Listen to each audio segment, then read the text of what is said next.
email, even though he tried to forward it to. Well, and I just realized, I was like, they thought they sent this to Allison, but I don't think they did, so I bet they haven't been in touch. No. So I was waiting. I was going to ask you today about that because I was like, there's a chance he'd be here, and I was just going to talk to him about the email. Perfect. There is Laura sent me a separate email. She's like, I'm sending you the music. You may get this twice a year. She's like, I really love to work with you, Allison. Maybe you can follow her on Thursday. So if that works for you, but again, if you want to do it at 7:30,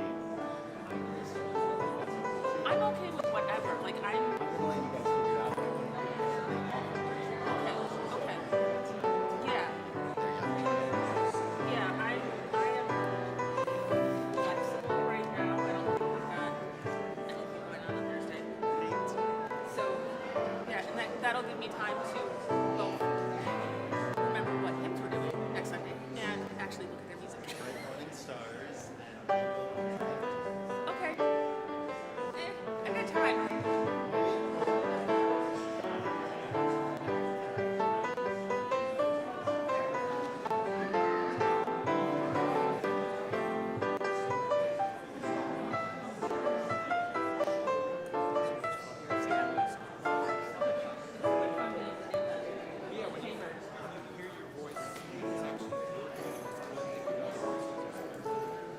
Yeah, I love.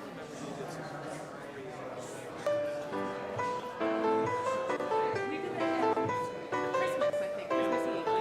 We did. Yeah, that was fun. Yeah. We did that 2 years, like 2 years in a row. Christmas Eve was a little different. Yeah, I was a music major. I took a few lessons in high school, but I did a lot of theater, and then I sang. But I like sang I was in West Grove for 5-6 years or something like that. So that was a lot of fun. It really improved my vocal skills. Yeah. At the time that I auditioned, it was early. So I started as kind of a director during that time. Derek is. But I knew him when I was in school. I think I shared with high school, and I knew him. And I did sing in choir. We went to Michigan, yeah. And he wasn't directing the choir that year, but when I knew he was directing, a friend of mine, I was like, oh, I've always wanted to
morning, everyone.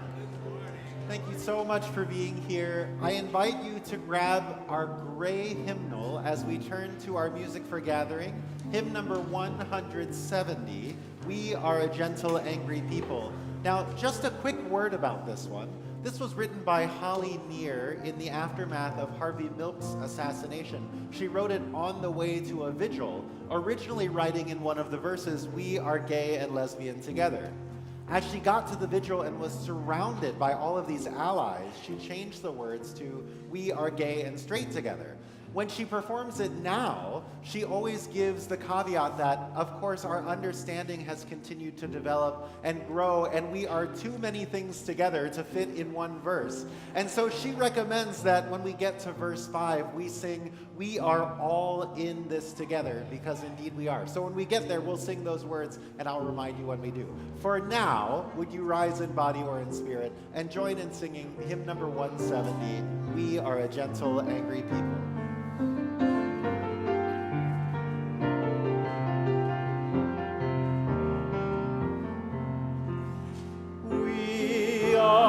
Gentle, angry people, and we are singing, singing for our lives.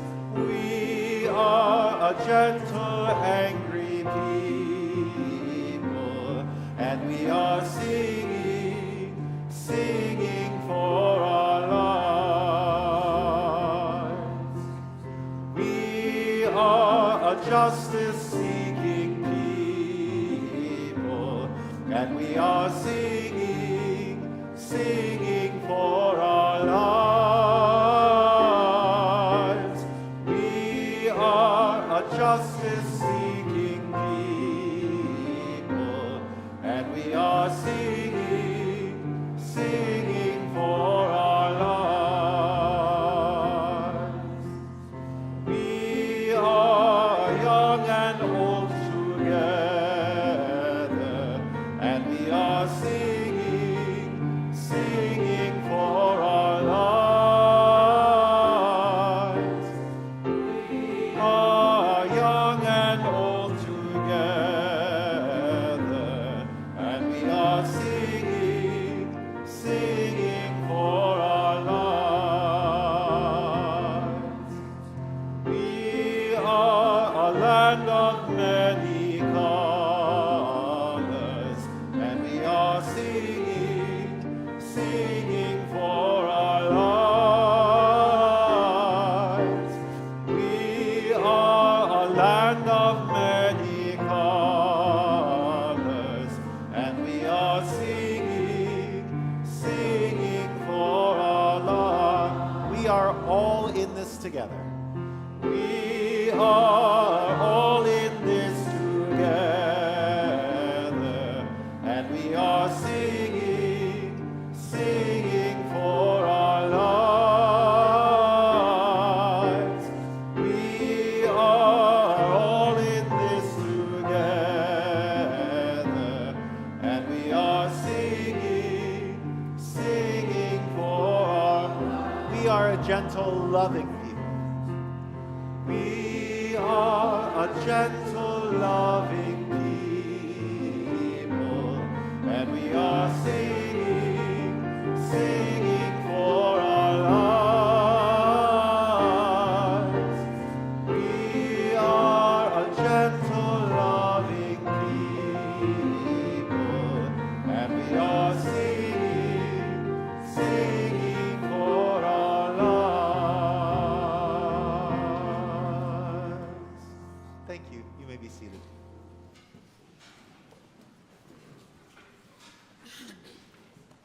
Good morning. Good morning. I want to extend a warm welcome to all of you joining us online right now or at some other time, and to all of you present here in the sanctuary of the First Unitarian Universalist Congregation of Ann Arbor. Thank you for making the intentional choice of spending this next hour gathered as a community to celebrate trans joy. I am Reverend Theresa Rohlck, the Minister of Pastoral Care. It is indeed a joy to be here with you all this morning. For those of you online, you can use the chat feature to say hello to each other and let us know if you are new or visiting. If you are new, you could fill out a survey at UUAA.org/newcomer survey so we can better connect with you. For those here in the sanctuary, if you're new, we have a newcomer welcome after each service in the Redmond room, which is just outside the doors there, and to the left, there's a sign, and there will be someone who can welcome you and tell you more about this congregation and answer any questions you might have about Unitarian Universalism. The LGBT Sanctuary team is hosting an event that is directly connected to our worship focus today. While we are celebrating trans joy, we recognize that this political climate is one that means many of our trans siblings may be seeking sanctuary in states or cities that are safer than the places they currently live in. So all are invited to a very important workshop next weekend, April 6th, after the second service from 1:30 till 3 in the Faz Chapel, and a Zoom option will be available. In this workshop, which is hosted by the LGBT Sanctuary team, you'll learn to be an upstander for trans refugees relocating to our area. Advanced registration is requested, but it's okay to show up if you decide at the last minute to attend, and it's a free of charge event. This is an important time to be doing the work to truly live up to our radical welcome aspirations and to prepare to be a safe haven for those in need. And there really isn't a more important time to be committed to radical welcome than right now, and for so many reasons. Now, some or maybe many of you have read or heard about the current administration's efforts to limit a set of words that are used in government documents, websites, and published information. The New York Times published a list of 200 of these words in early March, and that was just some of the words. Now, here is an example of what is being asked of government agencies. For example, with the use of the word LGBTQIA+. The government claims this word is no longer valid because they claim there are only two official genders, male and female. So you can see what this means in this example from the National Park Service's Stonewall National Monument webpage. The words that are crossed out is the language that have been removed from this webpage. So you can see it's only using the letters LGB. This is simply unacceptable, and it is rewriting history, erasing the identities of those trans and queer individuals who were integral to the uprising. Where is Marsha Johnson in this? And this is just one tiny example. So today, we will continue to say these words, make them heard and visible. We will say them together. You will hear them today throughout the service. You will continue to hear them in Sunday worship, see them on our website, hear them in this community. And I encourage you, very strongly encourage you to be vigilant and to speak up when someone does not include the T or Q, the trans or queer, in the alphabet of inclusivity. Words have power. They have power when we use them, and they have power in their absence.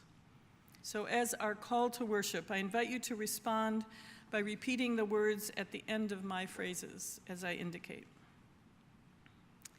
We will continue to support gender diversity. Gender diversity. We will continue to support gender-affirming care. Gender-affirming care. We will continue to recognize those who are non-binary.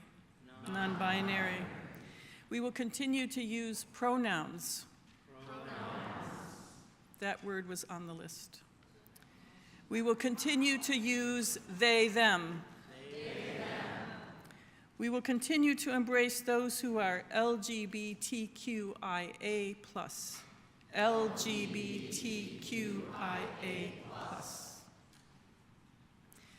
We are gathered in community and in solidarity. We are gathered in joy. We are gathered to celebrate and to be transformed.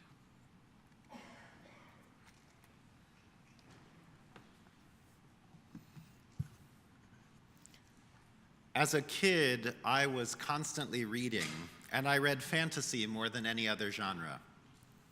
One of my favorite series was the Earthsea books by Ursula Le Guin. Yeah, that's right. If you haven't read it, check it out.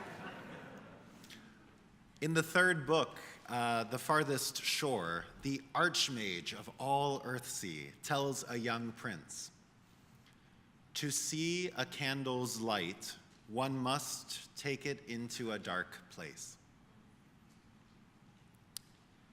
It is in dark times that the light of truth burns most brightly. Just as the flaming chalice, the symbol of Unitarian Universalism, was first lit in the darkness of the Second World War, each and every week we kindle our flame to be a light to the world in our times.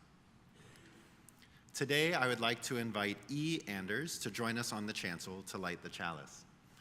As E lights our chalice here in the sanctuary, we invite our online community to light a candle or chalice of your own, perhaps sharing in the chat the chalice is lit and from where you're joining us today.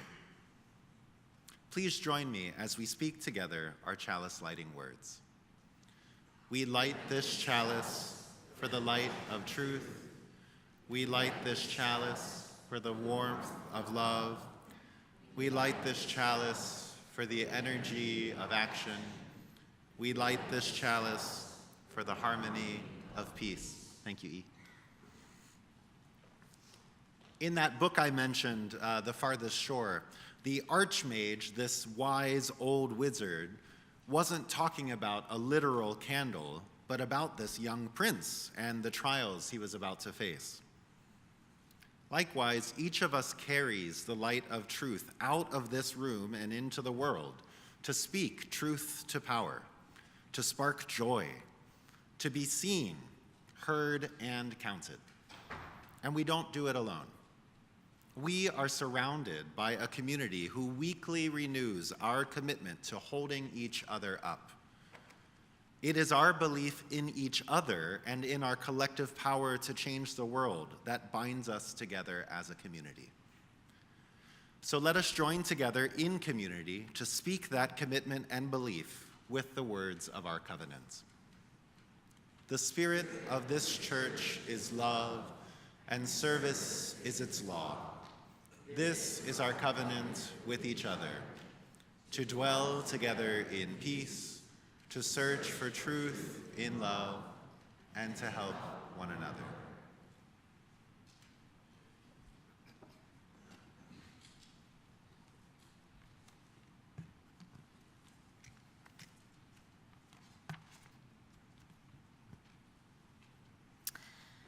I grew up, as many of us did, in a society defined by a clear and rigid binary.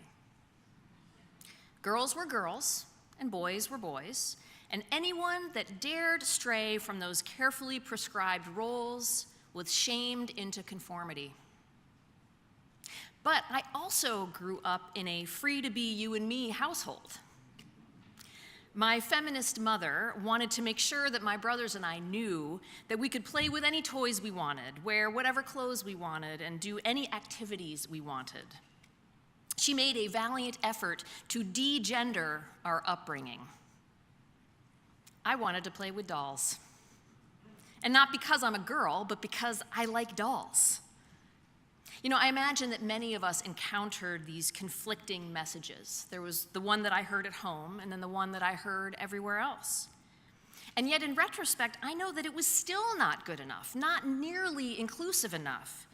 Indeed, as I explained to my kids yesterday, we didn't even have the language to describe gender as the rich tapestry of identity that it is. Non-binary, transgender, gender fluid, intersex, gender non-conforming, gender queer, agender, pangender, cisgender, bigender. None of these words made it into our common vernacular until quite recently. But make no mistake, there have always been gender-diverse people in the world, no matter what some executive order might declare.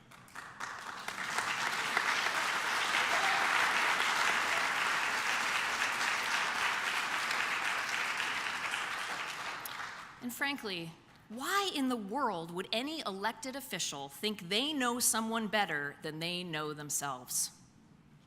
Our story for all ages this morning shows us the power of being yourself, even when the world around you can't or won't understand. Red, a crayons story, written and illustrated by Michael Hall. Oh, and as told by me, the pencil. He was red, but he wasn't very good at it. Oh dear. His teacher thought he needed more practice. I'll draw a red strawberry and then you draw a red strawberry. You can do this, really. But he couldn't, really. Like this? Oh my, let's try again. His mother thought he needed to mix with other colors. Why don't you two go out and draw a nice round orange? A really big one. A really orange one. But they made a big greenish one. Yuck. Oops. His grandparents thought he wasn't warm enough. Your class is making self-portraits for Parents' Night. Wear this warm red scarf. Nice. It's so you. But it so wasn't. Oh, dear me. Everyone seemed to have something to say. Sometimes I wonder if he's really red at all. Don't be silly, it says red on his label. He came that way from the factory. Frankly, I don't think he's very bright. Well, I think he's lazy. Right, he's gotta press harder. Really apply himself. Give him time, he'll catch on. Of course he will. But he didn't catch on. Green frog, black sheep, brown cow, red ant, ack. All the art supplies wanted to help. The masking tape thought he was broken inside. This will help hold you together. The scissors thought his label was too tight. One snip should do it. I thought he wasn't sharp enough. Stay still now. But even with all our help and all his hard work, he just couldn't get the hang of it. One day he met a new friend. Will you make a blue ocean for my boat? I can't. I'm red. Will you try? So he did. Thank you, it's perfect. You're welcome. It was easy. And he didn't stop there. Blue jeans, bluebells, blue bird, blueberries, blue whale. I'm blue.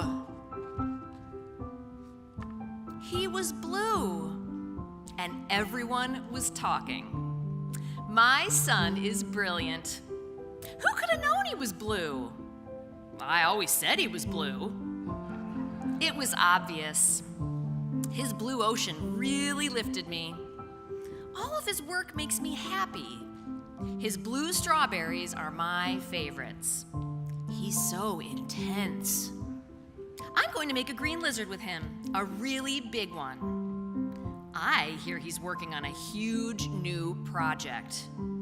He's really reaching for the sky. And he really was. The end.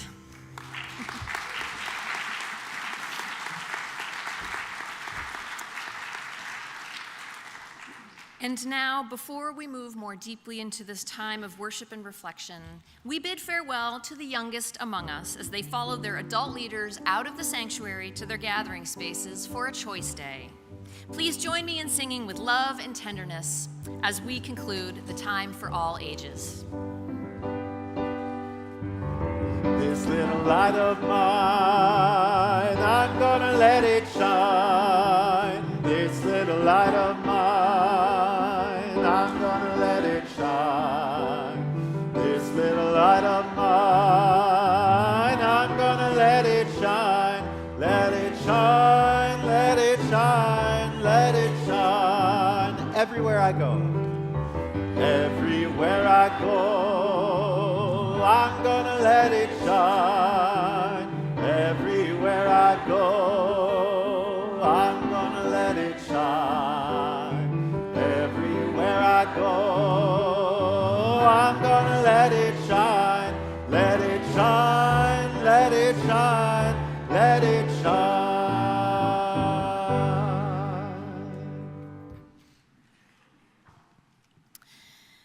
The other day, a friend of mine shared a text meme that's been floating around since the election, and I'm sorry I can't give it attribution. It says, "I'm not concerned about men transitioning to women. I am concerned about Americans transitioning to Nazis."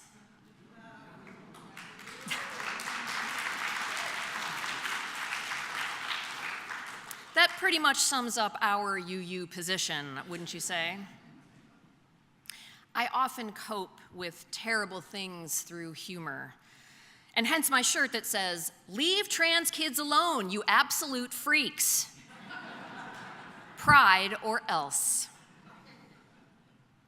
But of course, we know that this is very, very serious.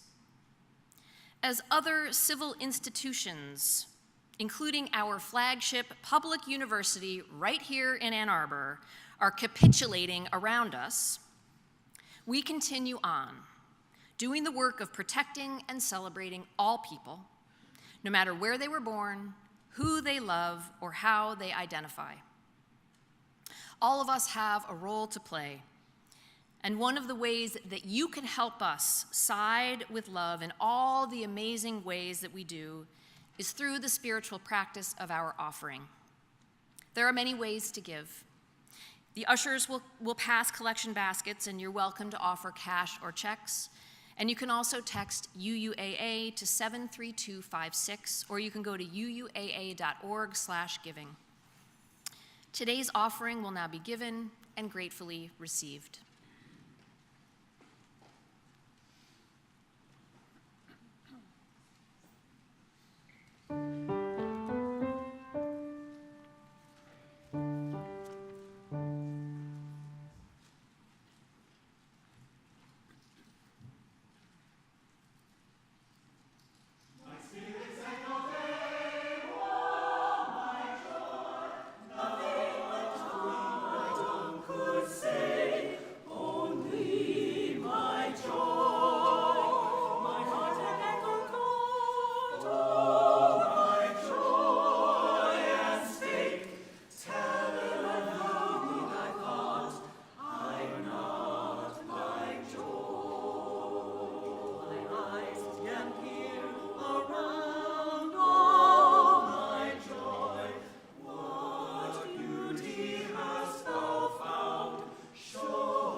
so many people here today that the ushers are not quite done.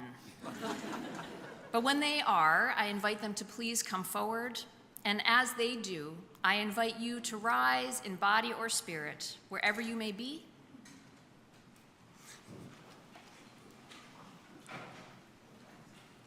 Here they come. And say with me our words of dedication. To the work of this congregation, which is weaving a tapestry of love and action, we dedicate our lives and these our offerings. Thank you.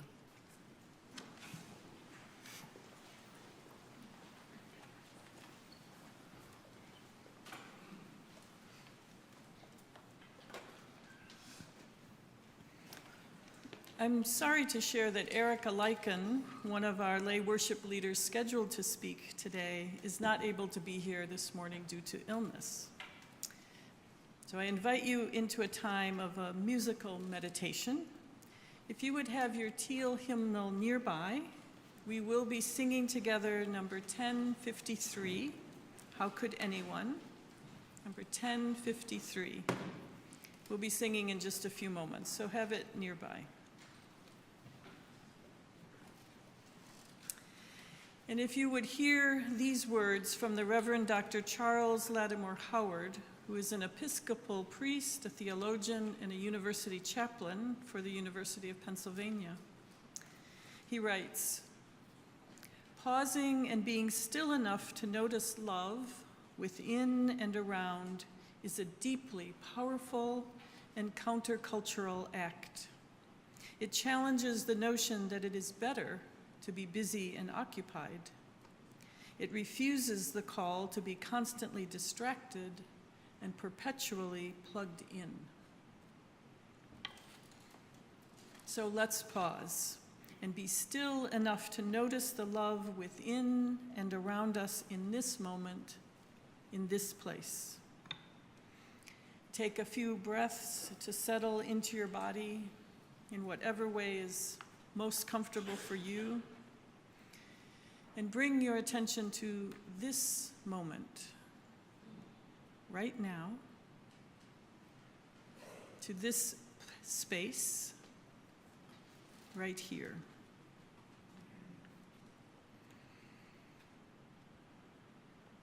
Can you recall a time when you were told that you were in any way less than or not good enough?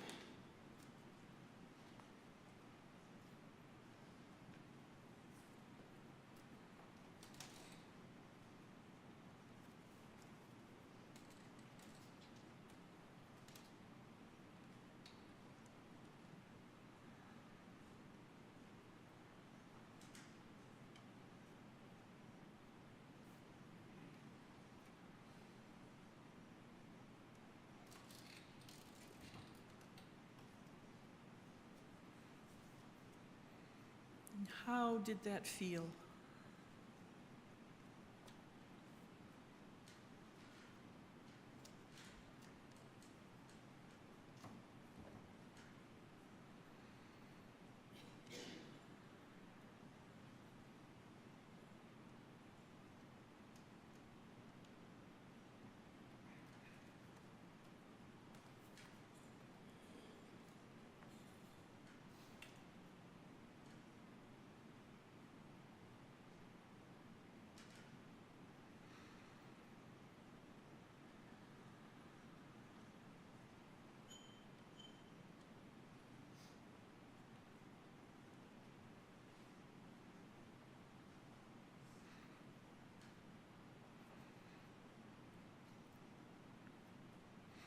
And now, while remaining seated, let's sing 1053.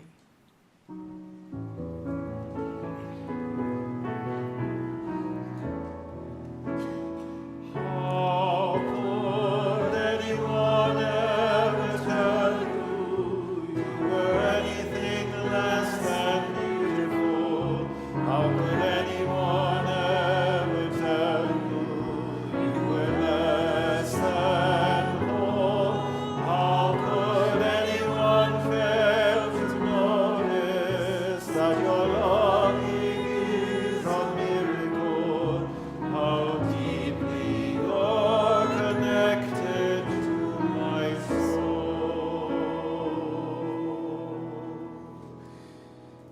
Can you recall a time when you felt less than whole?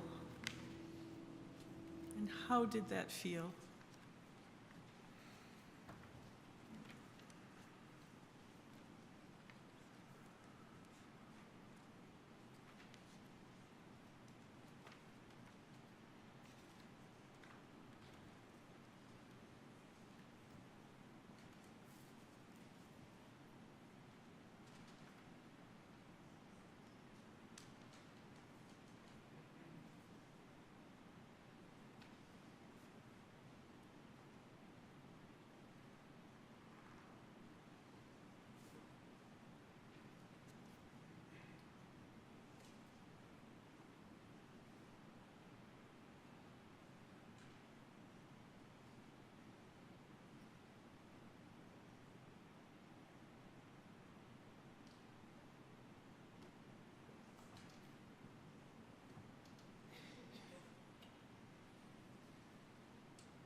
Take a moment, notice who and how you love.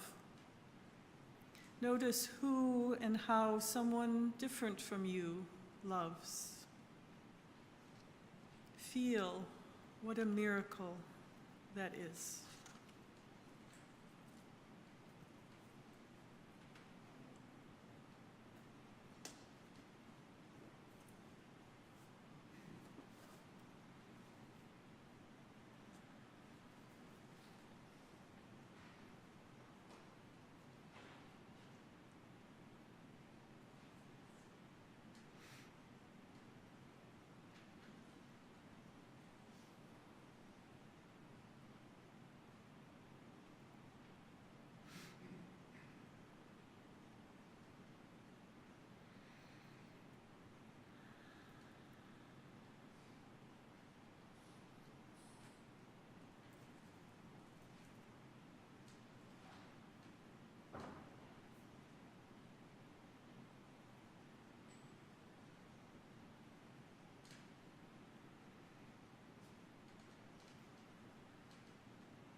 If you are among the trans community, whether you are here in person or online, I invite you to just be in stillness as the rest of us sing. We are singing this hymn to and for all trans people in the world right now.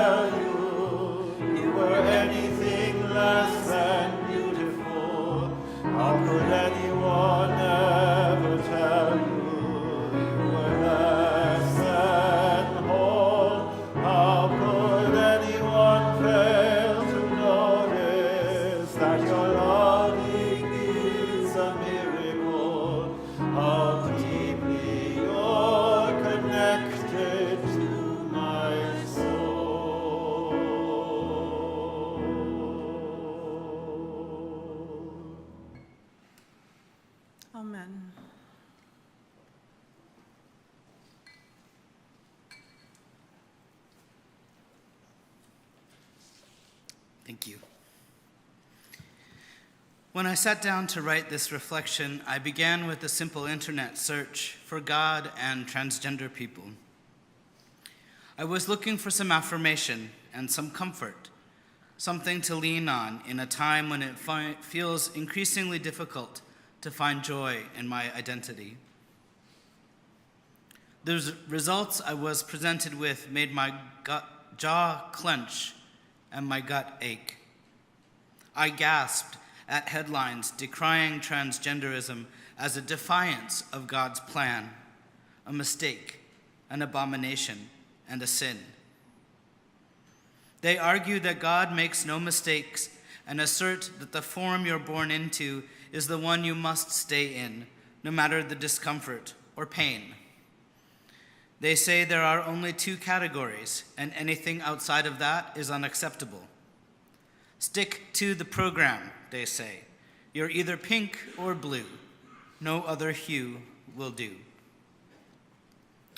I know the current hatred towards gender variance is rooted in a rigid, fearful adherence to the idea that there are only two ways of being. This mindset is based on a toxic, patriarchal ideas about men and women, aiming to keep people compliant and unquestioning. What it fails to realize, or is purposefully oblivious to, is that the human experiences, including gender experience and expression, are diverse and complex. These variations are not sinful or dangerous, nor a violation for God's plan for us. Because in a way, those conservative voices are correct. God makes no mistakes. It's just that they don't realize that these transgender, non-binary, agender identities are sacred, holy, and divine.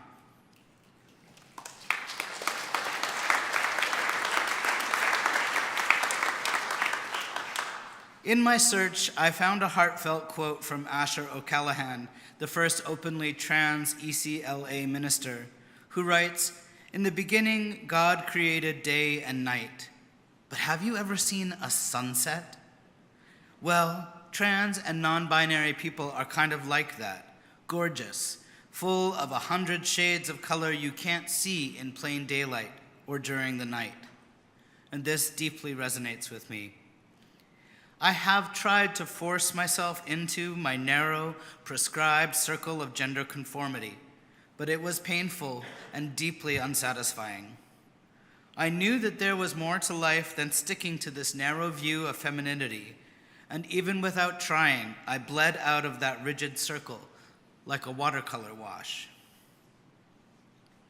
O'Callaghan continues, pointing out how even birds and fish aren't as categorically confined as we think. Some creatures both swim and fly with a, quote, creative combination of characteristics, end quote. This aligns with how many trans and non-binary people experience their genders.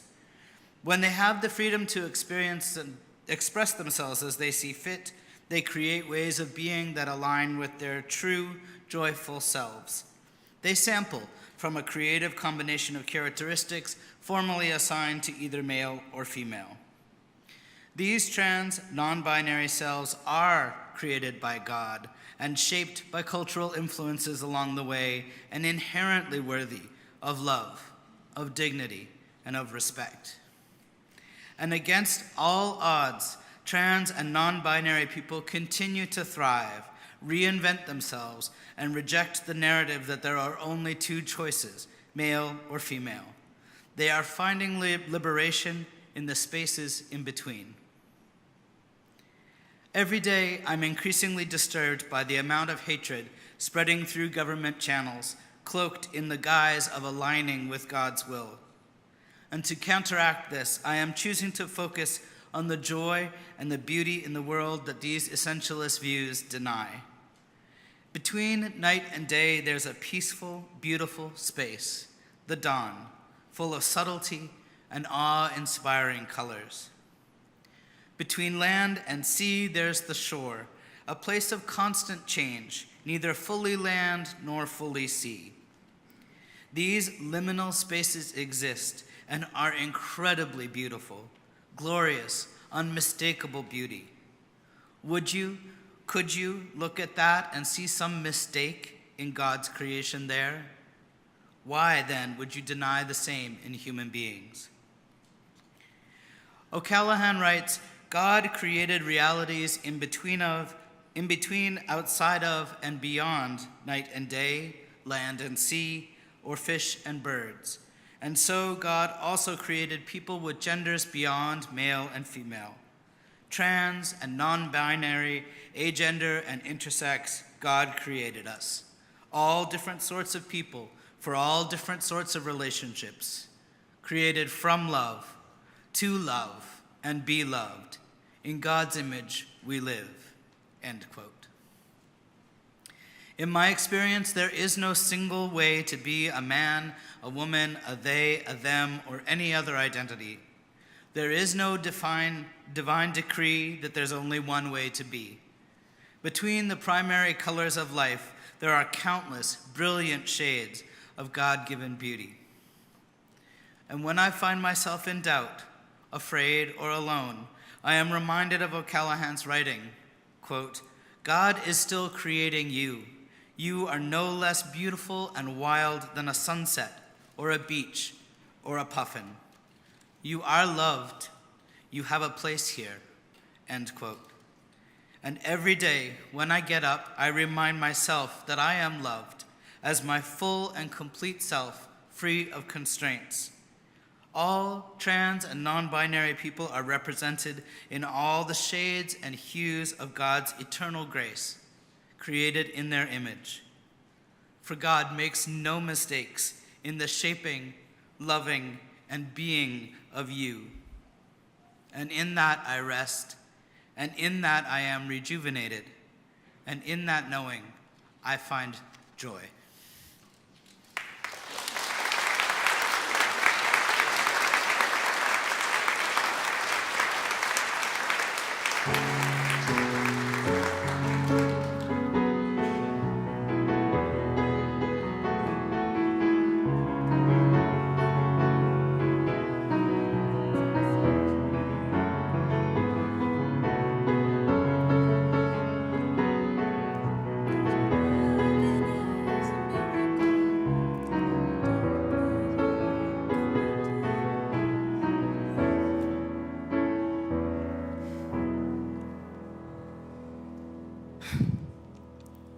In my childhood, the joys that I pursued drew whispers. Whispers that I was different. I didn't want to skip it. I didn't want to braid my hair or wear dresses. All the girls thought I was weird. Instead, I climbed the massive pine trees in my best friend's adjoined yard. We scaled buildings and jumped from roofs. We bombed hills on our skateboards, sketched cars, and ollied the gaps under the bridges downtown. Now, if you don't understand what I said, don't worry. Just know we did wildly dangerous things on a 7-inch wide piece of wood rolling on very small, very plastic wheels. Those were not things girls did. But every one of those things gave me purpose and made me feel alive. It was blissful, but being a girl that looked like a boy, played like a boy, and acted like a boy in 1998, the year Matthew Shepard died, required brave defenders. I'd like to share with you 2 stories of those defenders. Story 1. I stared out the window, escaping the brutal Chicagoland summer in my air-conditioned living room. The dead-end street adjacent to my house waved in the heat, but that didn't stop the neighborhood boys from playing touch football. The best friend I mentioned earlier was playing too, so I ran outside to join the game. When I asked to join, I was met with, "You can't play with us." And I said, "Well, why not?" "Because you're a girl." "So I can throw a football." It's true, I can throw a mean spiral. I was met with vehement opposition. The boys that knew me well enough to know I was a Girl Scout, all shouting together in protest. But the discussion continued. My objections continued. Josh said, "It's fine, just let her play. She can be on my team." Against ferocious jeers and opposition, Josh let me in the game. I got to play for a drive. I experienced bravery like that all through my childhood. People fighting for my joy against a world that actively sought to extinguish it. While Lutheran teachers around me demanded ladylike behavior from my very wild, very boy heart, those that loved me fought for my joy and fought for my right to be as I was. Those fighting for me gave me a sense that the world was wrong. Wrong for imposing limitations on me, wrong for encouraging me to be discongruent with my own self-identification. It was very clear to me early on that the dysfunction of Western gender ideology had nothing to do with me. It was not my fault. I'd like to share a story now about the second wave feminist that instilled that knowing in my heart. Along with being an avid skateboarder, I was also a rink rat. I spent every weekend at the local skating rink. I never tired of turning left and screaming Mambo number 5 at the top of my lungs with all the other middle schoolers. Can we pause? What was that song?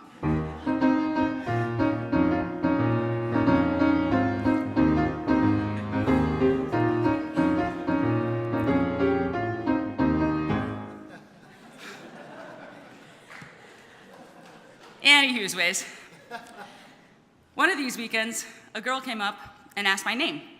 We skated together for a few hours, laughing, racing, even hitting the slow skate. I was ecstatic because by this point in my childhood, I'd been completely ostracized by girls. I'd been totally isolated from girlhoods by the kids in the neighborhood, the girls at my school. I was a persona non grata. I had heard "you can't play with us" hundreds of times. So having a girl for a friend while getting to be myself, I cannot explain how ecstatic I was. I flew off the rink and told my mom, and she shared in my joy. "I know, I see, get back out there, kid."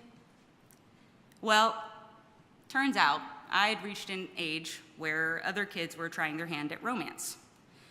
When our moms exchanged numbers, it was clarified that my name was Crystal, not Chris.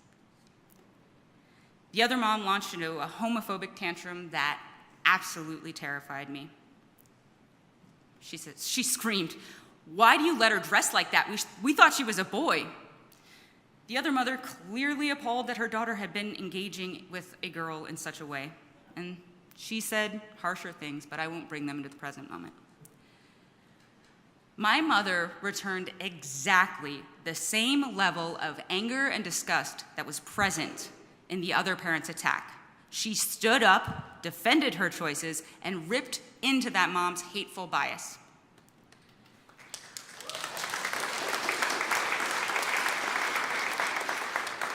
She defended my joy, she defended my right to exist, and she made me feel seen. As you bring these stories into your heart, know that these were small moments, infinitesimal, tiny moments of time. But they fuel an enduring sense of self. They fuel me against the weight of Western culture. They fuel me against the idea that my humanity is defined first by my gender. And they defend me from the grating ma'ams and the confusing sirs. So, I leave you with this. Whenever you are given the opportunity to defend a child's joy, take it. Whenever you're given the opportunity to witness a child in their most aligned self, note it, praise it, and earmark it for that child, because we carry those moments like little gems in our pockets into the unknown future.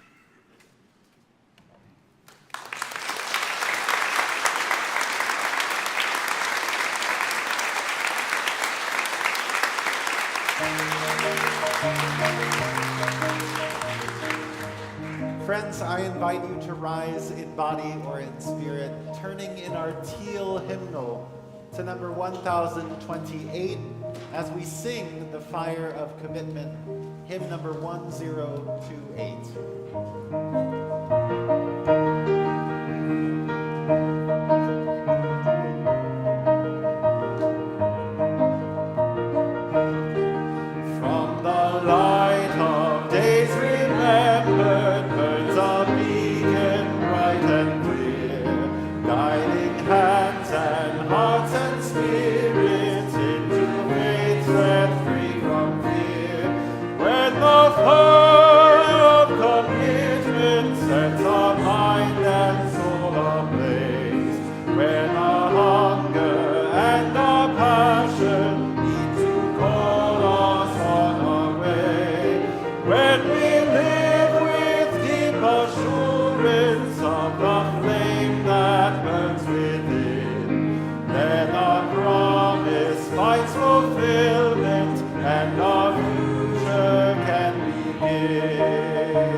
Would you repeat these words after us? Resilience. Commitment. Protect. Embrace. Love. Rainbows. Community. And joy. Say these words boldly and often. Uplift them in the days and weeks ahead, words that remind us of who we are as Unitarian Universalists, as persons of every possible gender expression, as human beings. And to our trans siblings everywhere, you are beautiful, you are whole, your loving is a miracle, your lives matter, and you are welcome here. Go with peace, love, and kindness in your hearts always. Amen.